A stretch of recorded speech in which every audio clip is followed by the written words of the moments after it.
Validation de la stratégie de renforcement de la décentralisation financière en République démocratique du Congo, un atelier de 2 jours organisé à Lubumbashi dans le Haut-Katanga par le ministère des Finances en collaboration avec les COREF a jeté les bases de l'amélioration de la gouvernance financière en province et dans les entités territoriales décentralisées.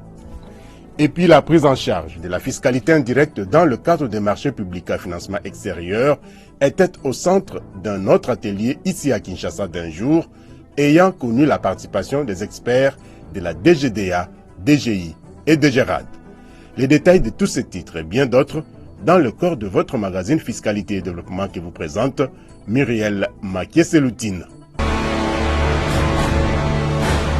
Agence Galaxy Media, la passion de développer la RDC. Tout le plaisir est pour moi d'officier pour vous cette grande messe des finances publiques au Congo-Kinshasa. Mesdames et messieurs, bienvenue au magazine Fiscalité et Développement. Dans le cadre de la campagne dite Bendele et Koyate lancée par le gouvernement de la République, l'agence Galaxy Media s'est engagée pour soutenir nos forces armées et de sécurité dans la guerre nous imposée par le Rwanda sous couvert du M23. Suivez. Nous devons ensemble avoir conscience que nul autre que nous-mêmes ne viendra sauver notre nation et que cela exige de chacun de nous une mobilisation tous azimuts. Peuple congolais, il est temps de nous lever, de nous serrer les coudes et d'agir pour défendre notre patrie, notre intégrité territoriale et l'intangibilité de nos frontières. La République démocratique du Congo est victime d'une nouvelle agression rwandaise et des actes criminels et terroristes du M23. Ils ont juré de compromettre l'élan de notre progrès, nous diviser et perpétuer le pillage de nos ressources naturelles. Le sang a trop coulé, de vies sont fauchées, notre faune, patrimoine mondial, est détruite. La situation humanitaire est alarmante. Nous avons un devoir sacré de résistance patriotique et populaire. Pour cette cause nationale, mobilisons-nous. Au-delà de tout clivage, y compris politique, agissons contre l'ennemi de la paix, notre cible commune. Restons vigilants. Disons non à la stigmatisation et à tout acte de violence. Exprimons toute notre solidarité aux compatriotes victimes de cette agression. Mobilisons-nous, apportant un soutien total et indéfectible à nos vaillants FARDC et à nos institutions pour rétablir la paix et la sécurité. Ensemble, défendons la patrie et gagnons cette guerre insensée du M23, appuyée par l'armée rwandaise. Battez-la Ekolo, Bendele Koyate.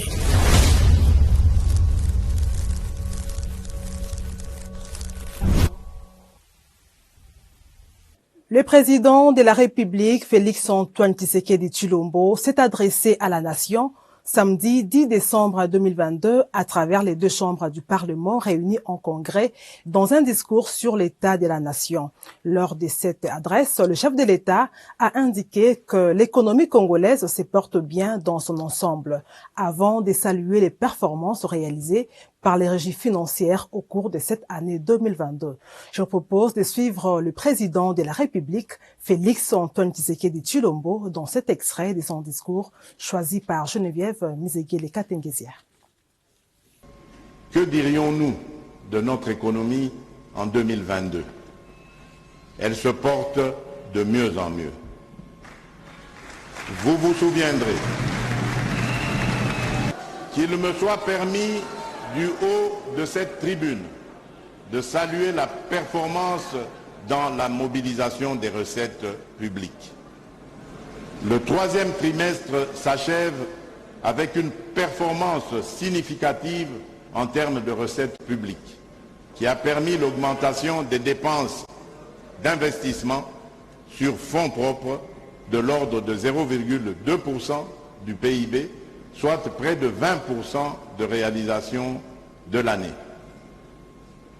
Cette performance est le fruit de la mise en œuvre du pacte de stabilité entre le gouvernement et la Banque centrale du Congo, entamé depuis 2020 en vue d'une bonne coordination de la politique budgétaire et monétaire.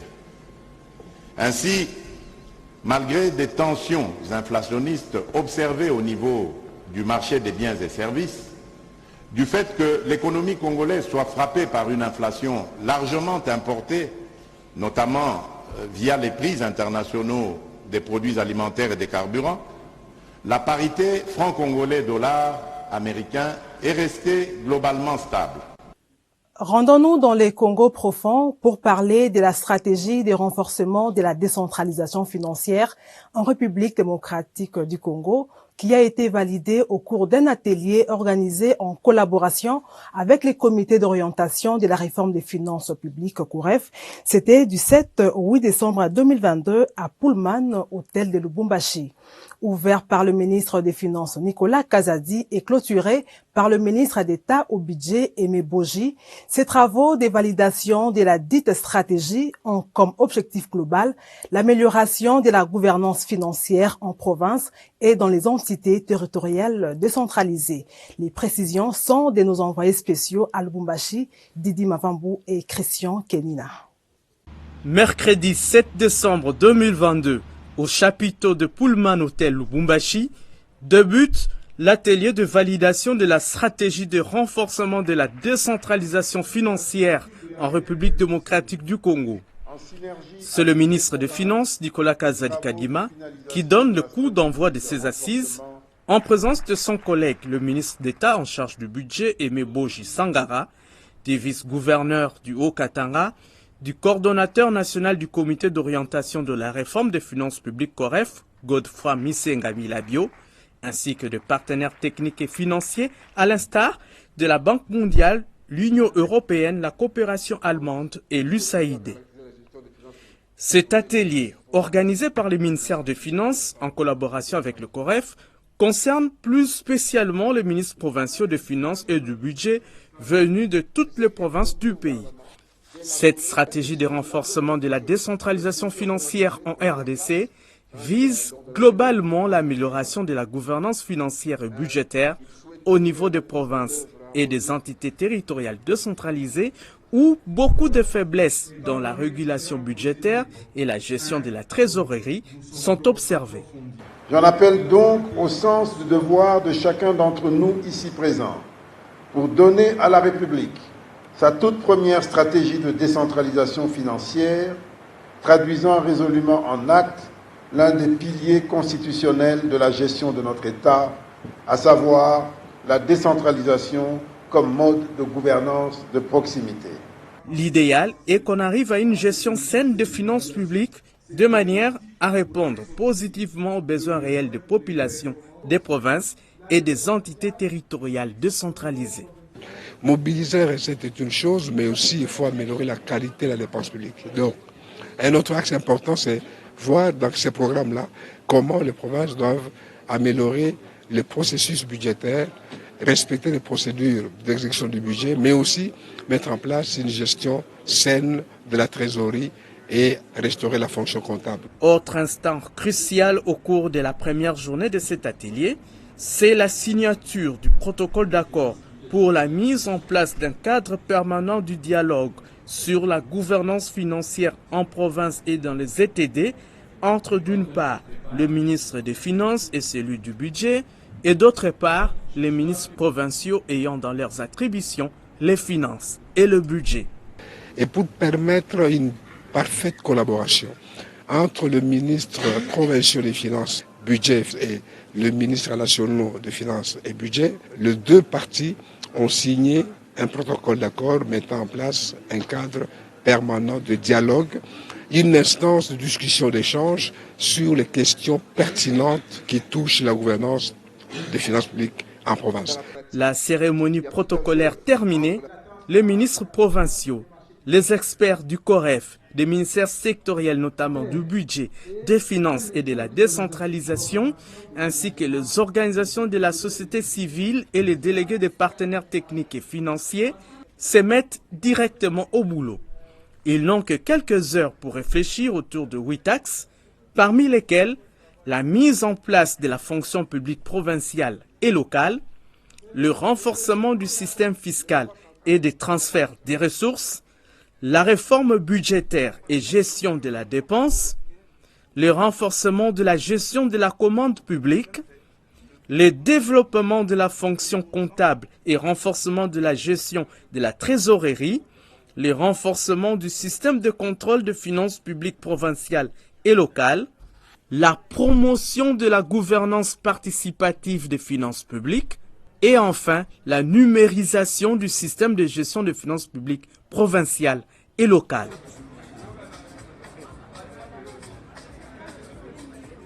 Jeudi 8 décembre 2022, dernier jour des travaux.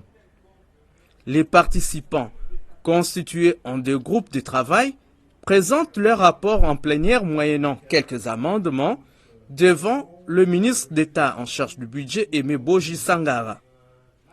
La stratégie de renforcement de la décentralisation financière en RDC est validée. Cela augure une nouvelle ère dans le vaste chantier de réforme des finances publiques au niveau provincial et des ETD. Clôturant ces assises de 2 jours, le ministre d'État, ministre du Budget, s'attend aux résultats concluants. Je crois que l'acte de ce jour traduit l'engagement de tous à s'impliquer pour la réussite des réformes que nous envisageons au niveau de la gestion des finances publiques en province, en vue d'améliorer non seulement la collecte de recettes, mais aussi l'agencement institutionnel qui devrait permettre à nos provinces de maximiser ces recettes dans l'intérêt de tous. Comme vous le savez bien, toute action du gouvernement vise l'amélioration des conditions de vie du citoyen congolais.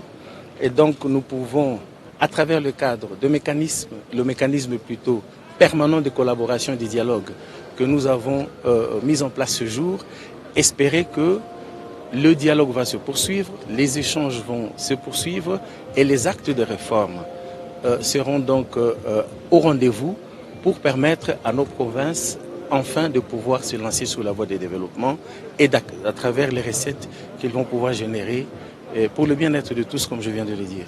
Cette stratégie de renforcement de la décentralisation financière en RDC étant validée, elle sera soumise au gouvernement pour approbation lors du Conseil des ministres.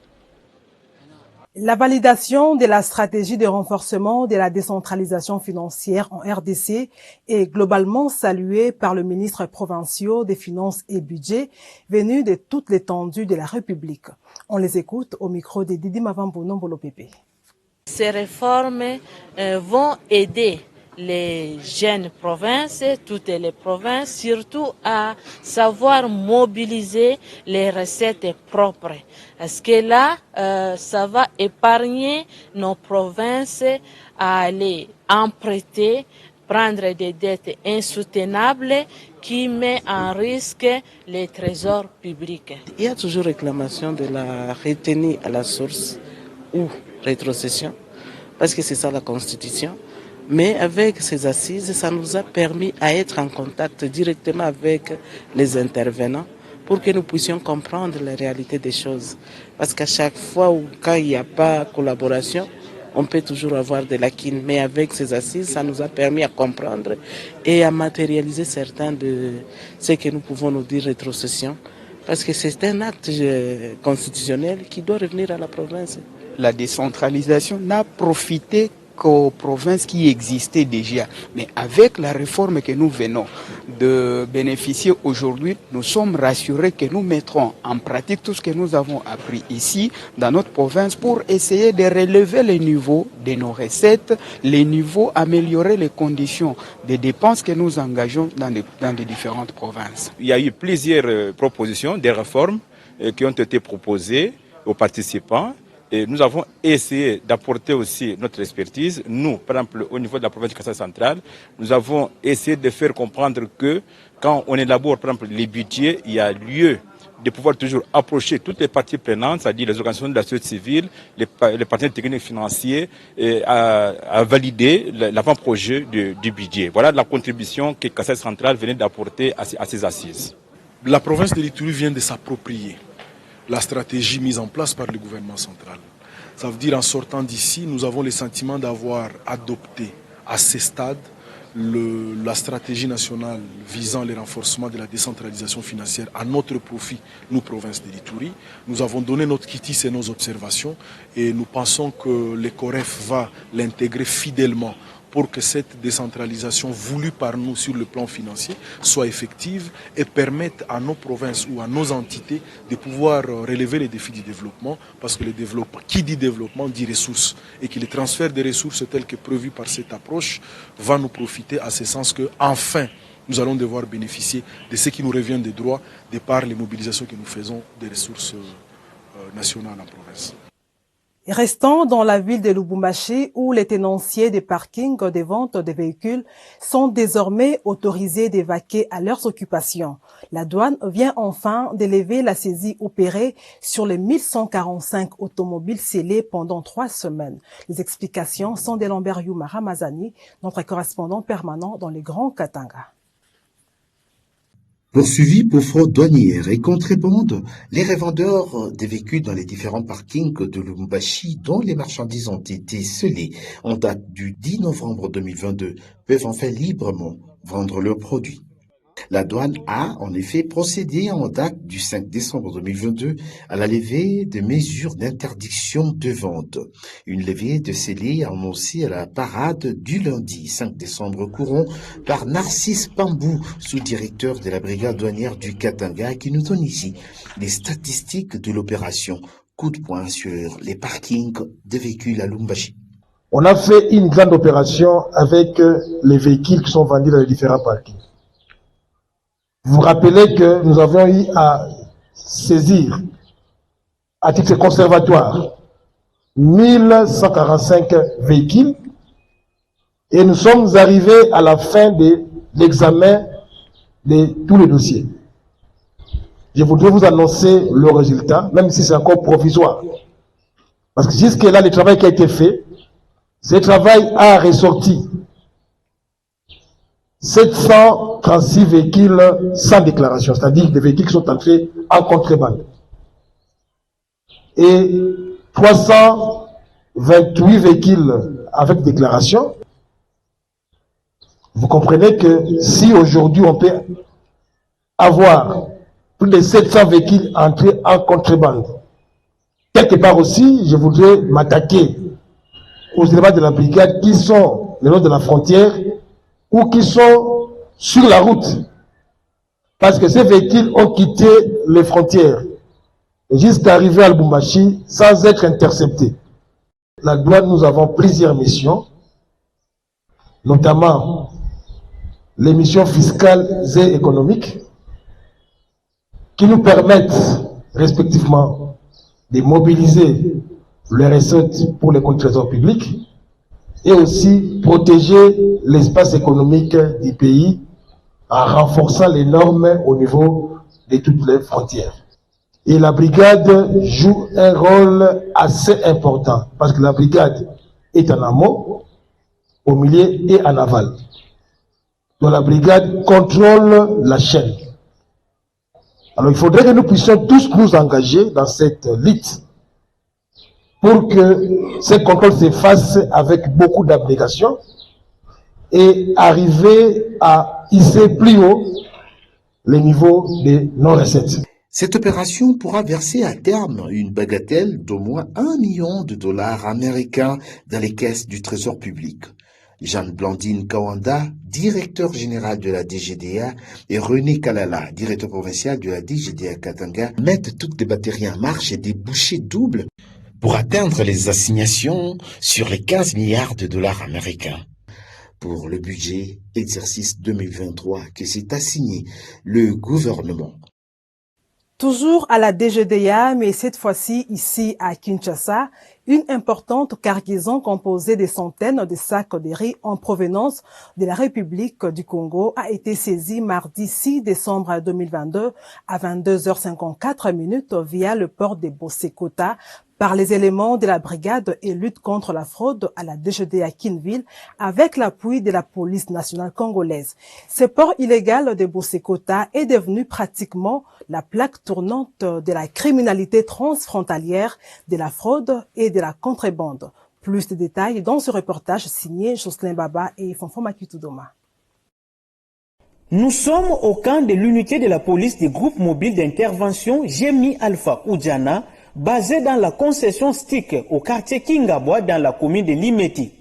Dans ces véhicules bien bâchés de marque Mercedes sont entassés des centaines de sacs de riz de 25 kg de marque Lacodis d'origine indienne.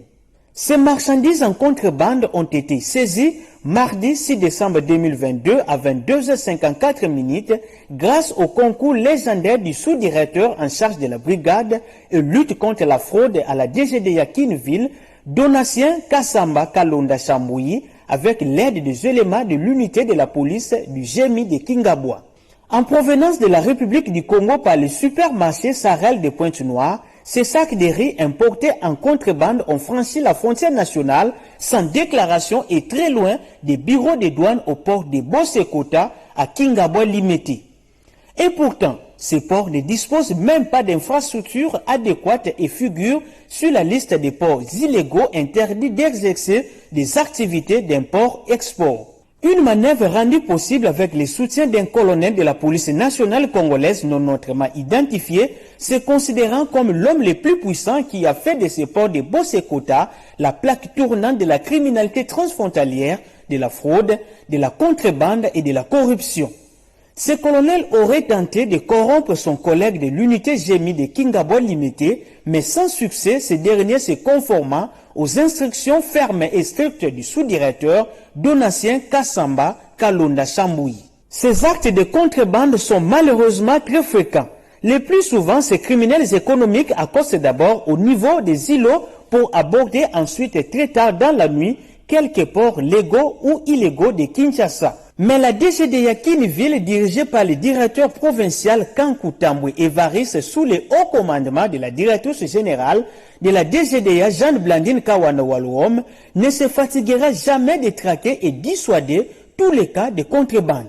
Sur instruction du directeur provincial Kankou Tambwe Evaris, cette cargaison de riz Mvoulou importée en contrebande reste saisie à l'entrepôt de douane au Bichingobila, en attendant que les pénalités soient appliquées aux responsables de ces crimes économiques conformément aux dispositions légales douanières en vigueur.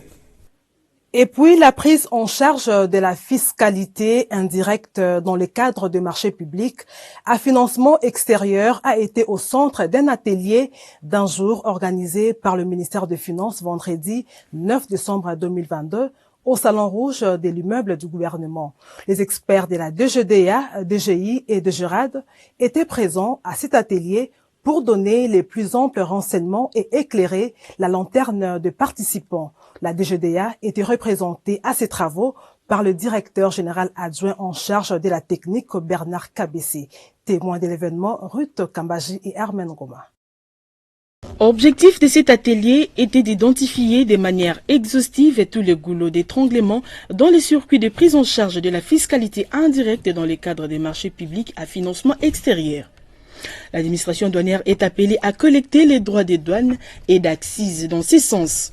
La prise en charge de la fiscalité indirecte constitue donc un prélèvement sur les marchandises entrantes et sortantes des droits des douanes, de la taxe sur la valeur ajoutée TVA et puis les droits accises sur la production locale et à l'importation.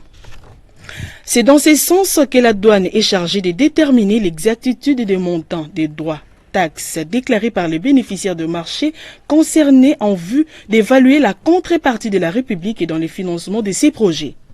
Occasion pour le directeur général adjoint des douanes et accises chargé des questions techniques, Bernard Kabessé, représentant la directrice générale Jeanne Blandine Kawanda Walouom, d'expliciter les notions liées à la douane et à la prise en charge de la fiscalité indirecte par l'État. Dans le cadre de la prise en charge de la fiscalité indirecte, l'administration de douane a mis sur pied des mécanismes de facilitation. La douane s'intéresse aux marchandises. Et les marchandises qui sont importées dans le cadre de marché public à financement extérieur bénéficient, dans le cadre de la facilitation, de beaucoup d'avantages. Et notamment, la loi permet que ces marchandises puissent être enlevées des installations douanières avant même que les droits n'aient été acquittés ou avant même que les droits n'aient été garantis. Parce que le principe de base est que la marchandise ne peut quitter les installations douanières si les droits n'ont pas été acquittés ou si les droits n'ont pas été garantis. Mais dans le cas du marché public à financement extérieur, la douane prévoit justement un titre de facilitation pour permettre justement aux entreprises adjudicataires de pouvoir être dans le délai d'exécution des marchés qu'ils ont contractés avec l'État. La douane permet précisément de pouvoir enlever les marchandises, les installations douanières et de faire suivre la régularisation des procédures dans les délais. Il était question au cours de cet atelier de dresser un état des lieux dans la mise en œuvre de l'arrêté ministériel 076/CAB/Mine/Finance/2012 du 13 janvier 2012 portant dispositions particulières applicables au marché public à financement extérieur après 10 ans d'application. La douane congolaise propose comme piste de solution quant à l'arrêté ministériel la mise en place des dispositions officielles des contrats et avenants des marchés avec liste approuvée des biens concernés. Nous suggérons l'accélération de l'émission des titres, des confirmations des paiements afin d'apurer le stock de dossiers. Lorsque vous allez revenir sur le tableau, vous verrez bien qu'il y a un stock de dossiers qui est en suspens. Et l'idéal serait de pouvoir progressivement apurer. J'ai suivi le directeur Madame le directeur tout à l'heure qui avait évoqué le problème de stock, donc on ne va pas revenir dessus. Je crois que toutes les intelligences sont réunies et concentrées pour que l'on puisse apporter des solutions durables. Les recommandations formulées vont permettre d'améliorer le mécanisme existant en matière de prise en charge de la fiscalité indirecte dans les cadres de marchés publics à financement extérieur par la Direction générale des douanes et accises. Toujours à cet atelier de prise en charge de la fiscalité indirecte dans les cadres de marchés publics à financement extérieur, l'administration fiscale congolaise n'était pas en reste pour parler de la fiscalité et prise en charge de la fiscalité indirecte par l'État. C'est le directeur des statistiques et communications Isango Mamavungu qui a explicité cette notion devant les participants à ces assises. Images et commentaires Ruth Kambaji et Armen Goma.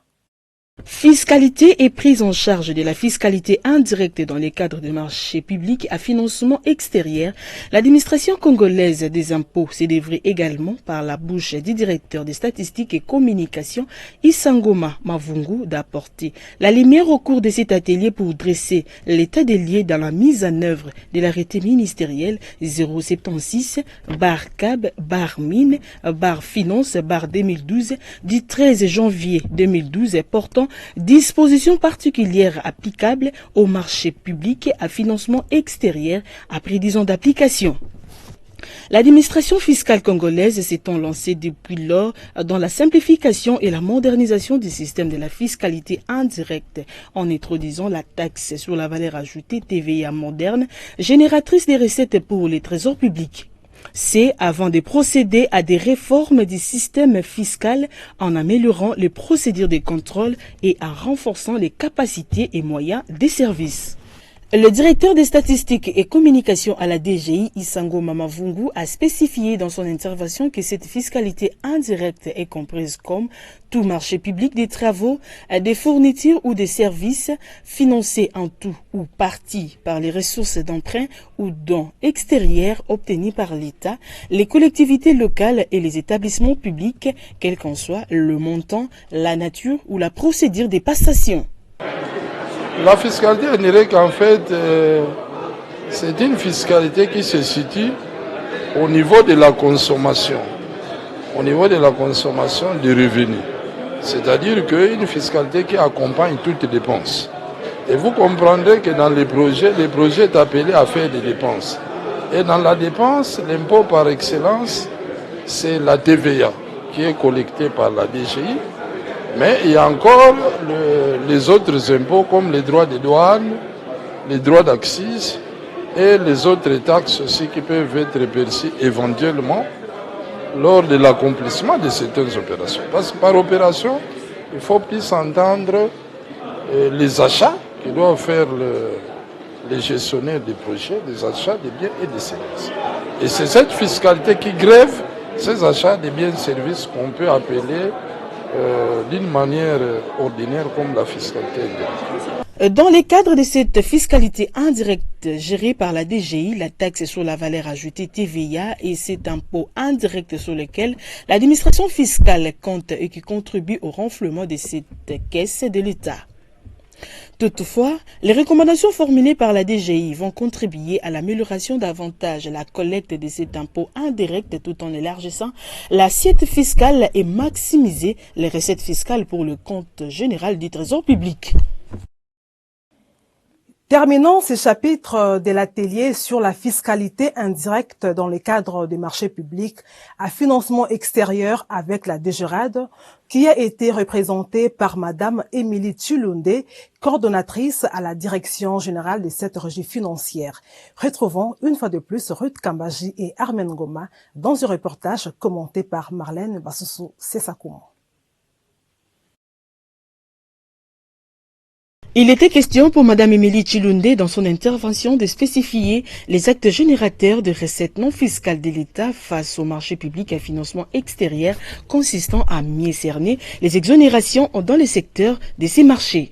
C'est dans le but d'évaluer la part de contribution dans les projets d'intérêt public à travers des dispositions contenues dans l'arrêté ministériel 076/CAB/Mine/Finance/2012 du 13 janvier 2012 portant dispositions particulières applicables au marché public à financement extérieur après 10 ans d'application. Il s'agit donc de prendre en charge tous les montants des impôts, taxes et droits des douanes, tout comme recettes non fiscales liées directement à l'exécution du projet dont la prise en charge est assurée par la cellule fiscale créée à cet effet. La DGRAD a noté depuis 2004 des points forts et des points faibles. Les points forts, parmi les points forts, c'est la connaissance des actes concernés.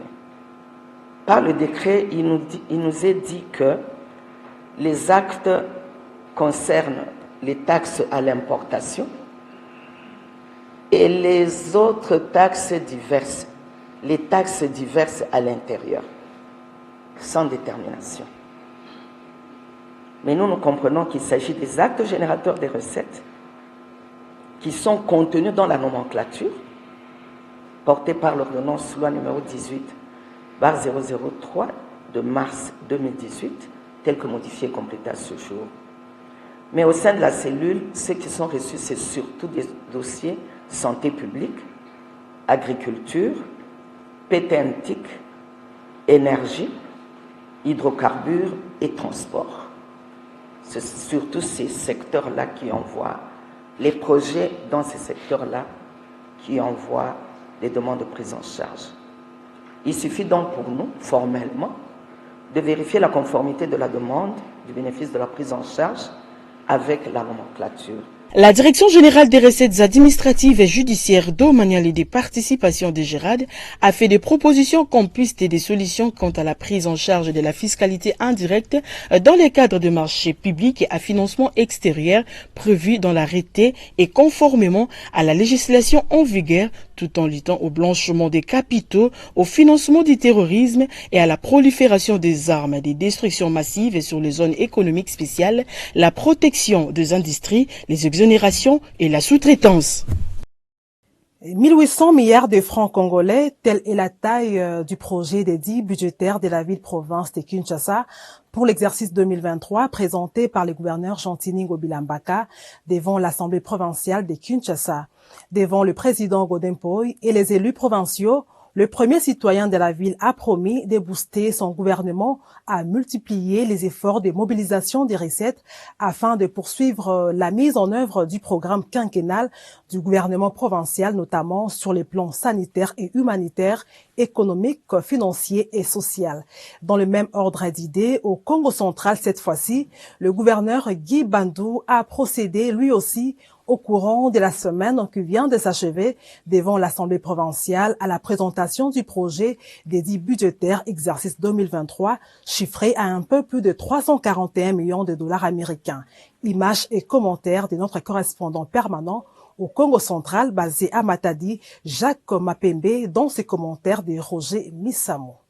Accueilli par le président de l'Assemblée provinciale du Congo central, l'honorable Jean-Claude Mvouemba Luzamba, au siège de cette institution législative, le gouverneur de province, Dr Guy Bandondongidi, accompagné par le membre de son gouvernement, a procédé à la présentation du projet de dit budgétaire exercice 2023 devant les élus provinciaux au cours de la plénière de ce lundi 5 décembre 2022. Ce projet de budget porte un accroissement de 55,63% par rapport au budget rectificatif précédent, équilibré en recettes et en dépenses à plus de 695 milliards de francs congolais, équivalent à plus de 341 millions de dollars américains. Le gouvernement provincial vient de créer 2 agences de développement en 2022 et compte en créer 2 autres en 2023 dans l'objectif de redynamiser certains secteurs clés de développement, les rendre plus compétitifs et plus performants en leur octroyant plus d'autonomie dans leur gestion.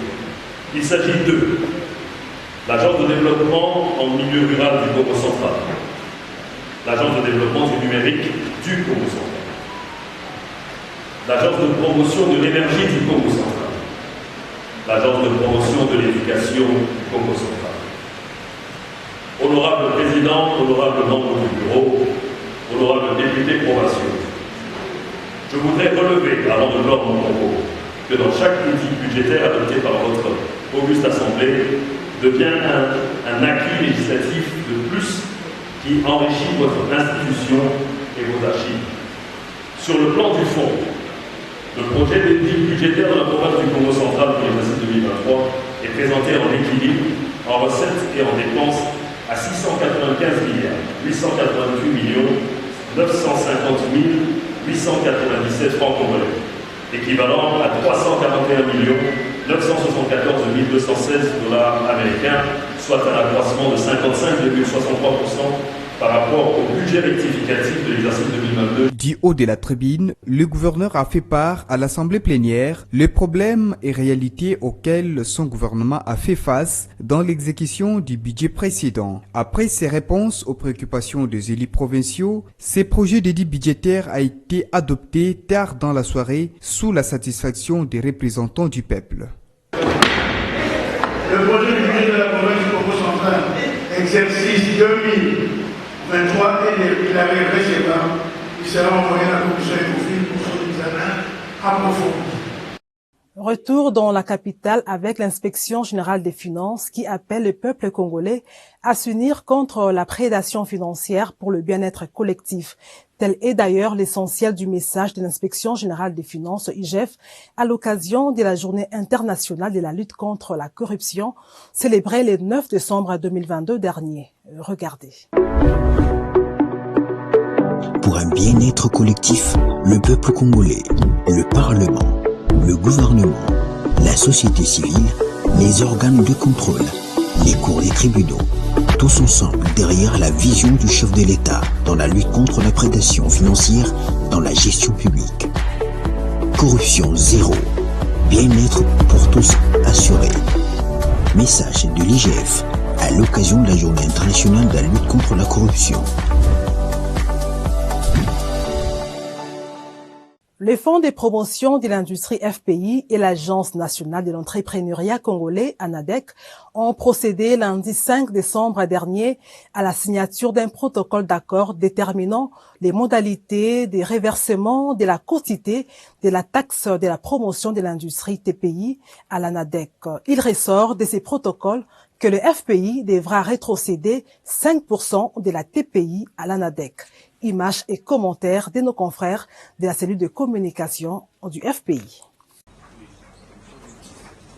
Le présent protocole d'accord signé entre le Fonds de promotion de l'industrie FPI et l'Agence nationale de l'entrepreneuriat congolais ANADEC vise à répondre aux problématiques des capacitations des entrepreneurs et des petites et moyennes entreprises congolaises à travers des formations continues devant les rendre éligibles aux différentes opportunités de financement auprès des institutions financières, notamment le FPI.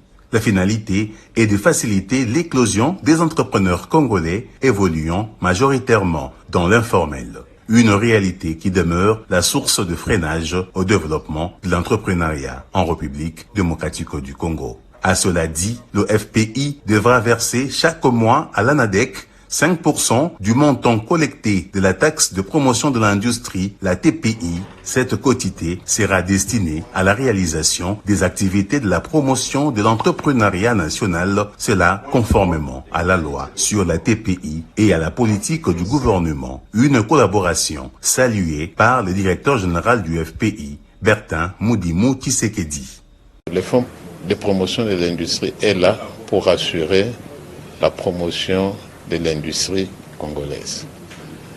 Et la NADEC est là également, toujours dans ce cadre-là, est là pour essayer d'organiser les personnes qui peuvent être bénéficiaires des interventions de fonds de promotion de l'industrie. C'est une structure appropriée parce qu'elle prépare en amont toutes ces personnes qui peuvent venir être bénéficiaires de financement au FPI. Les deux établissements se conviennent par ailleurs de travailler ensemble afin de favoriser la culture entrepreneuriale, surtout pour les jeunes, et développer un programme qui va booster la création des industries en République démocratique du Congo. Ezekiel Bidoya est le directeur général de la NADEC. Nous sommes là effectivement pour la promotion de l'entrepreneuriat national et de l'industrie locale. Parce que comme vous le savez, ceux qui sont des assujettis de la taxe et la promotion des industries sont des entreprises. Et donc la NADEC a pour mission effectivement de préparer ou de favoriser la création des entreprises. Donc le travail qui va être fait par la NADEC en amont va permettre effectivement d'élargir l'assiette fiscale du fonds de promotion de l'industrie, parce qu'effectivement, le FPI aura un champ plus élargi des bénéficiaires éventuels du financement qu'ils pourraient mettre à leur disposition. Et aussi, comme vous le savez, aujourd'hui, la vision du président de la République, c'est de promouvoir l'entrepreneuriat national. Et la mission de promotion, c'est une mission qui nécessite énormément de ressources financières. Voilà pourquoi il a plu au gouvernement de faire en sorte que nos deux institutions puissent travailler dans l'horizontalité pour que cet objectif puisse être atteint. Des évaluations se feront chaque trimestre pour s'assurer de la bonne exécution des engagements souscrits dans le cadre de cet accord, signalant par ailleurs que c'est en exécution du décret ministériel numéro 21/02 du 2 octobre 2021 du ministère de l'Industrie qui a institué l'affectation de cette quotité de la TPI au bénéfice de la NADEC. Ce protocole d'accord vient ainsi rendre effectif ce décret.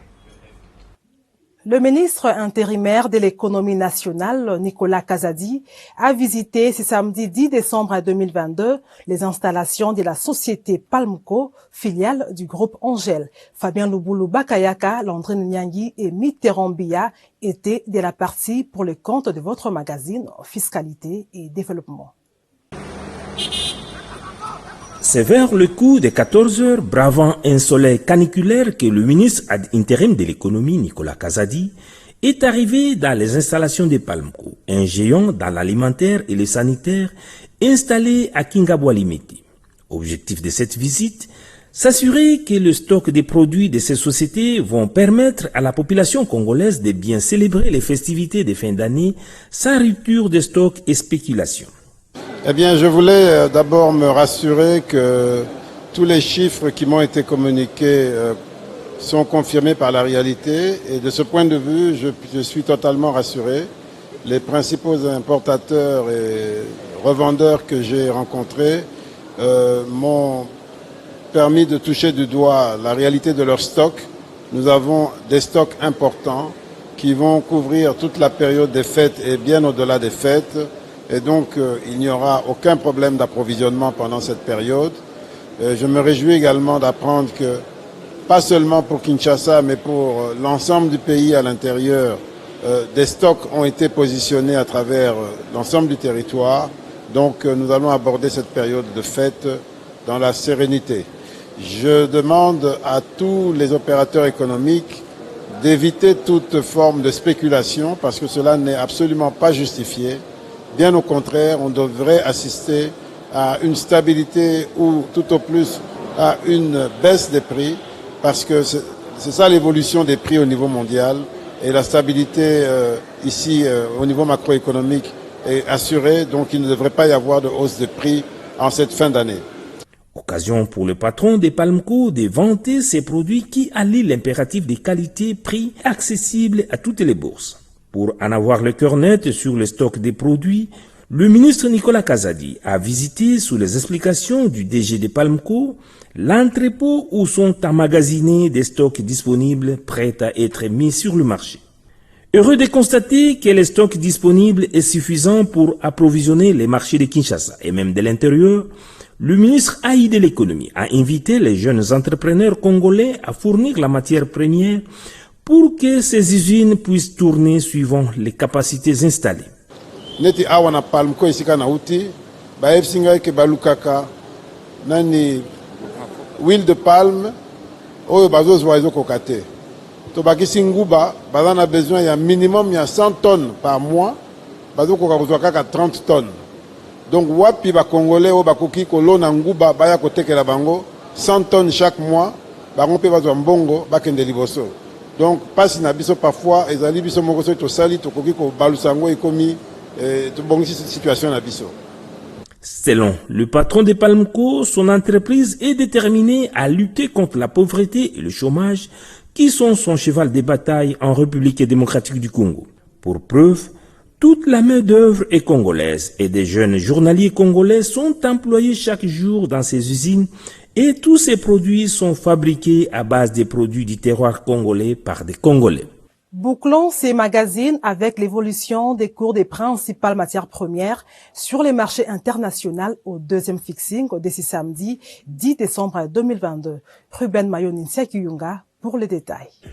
À New York, le baril du brut léger américain WTI ne cesse de dégringoler pour atteindre 71,74 $ américains en baisse de 0,01%.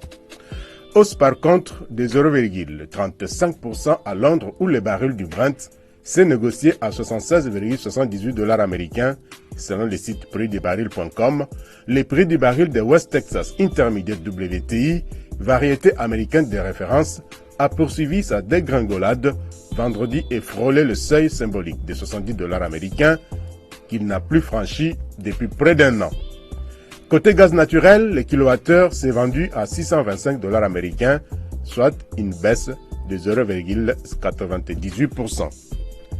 Sur le marché minier, la tonne métrique du cuivre s'est vendue à 8 537 $ américains, soit une hausse de 2,18%.